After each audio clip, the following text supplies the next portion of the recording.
est sur mon exploitation arboricole à Vieilleville-sous-les-Côtes, qui est basée en Meuse. Je suis installée avec mon frère sur l'exploitation familiale. On fait de la mirabelle principalement sur 23 hectares à peu près. Et j'ai un verger de cocotiers qui fait 7 hectares. Le verger de mirabelle demande de la technique. On a un suivi avec un technicien arboricole. On a 7 visites programmées par an avec le technicien, donc sur les différents sujets qui sont la taille, la floraison, la protection sanitaire.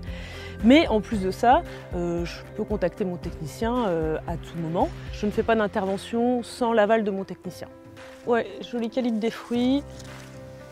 Les feuilles sont bien vertes. On n'aura pas de problème de calibre cette année. Pas de particulier, pas de dégâts de carrefour, rien.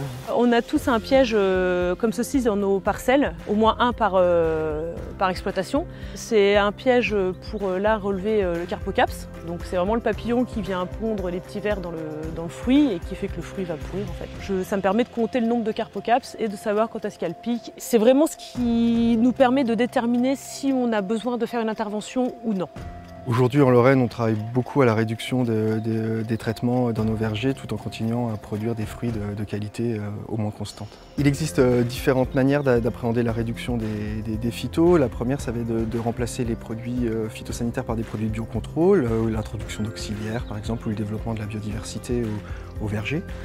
On travaille aussi sur ce qu'on appelle des OAD, des outils d'aide à la décision. C'est des modèles de prévision des maladies ou des insectes ravageurs.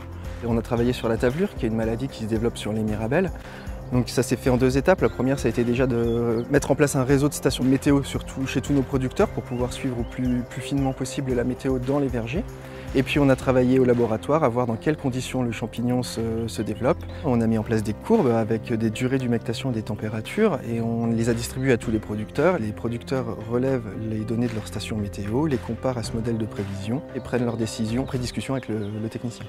Tu vois, si on regarde la courbe là, si on voit combien la durée d'humectation et la température, j'ai pas l'impression qu'il y a un risque dans ton verger. Je pense que tu peux ne pas traiter sans prendre trop de risques. Eh bien, parfait, ça me va très bien. Je suis certifiée HVE depuis 2022. Ça fait quelques années quand même qu'on travaille avec le technicien et qu'on met en place des bonnes pratiques au verger. C'est quand même dans notre vocation aussi d'agriculteur, d'arboriculteur, de faire des choses qui sont respectueuses de l'environnement.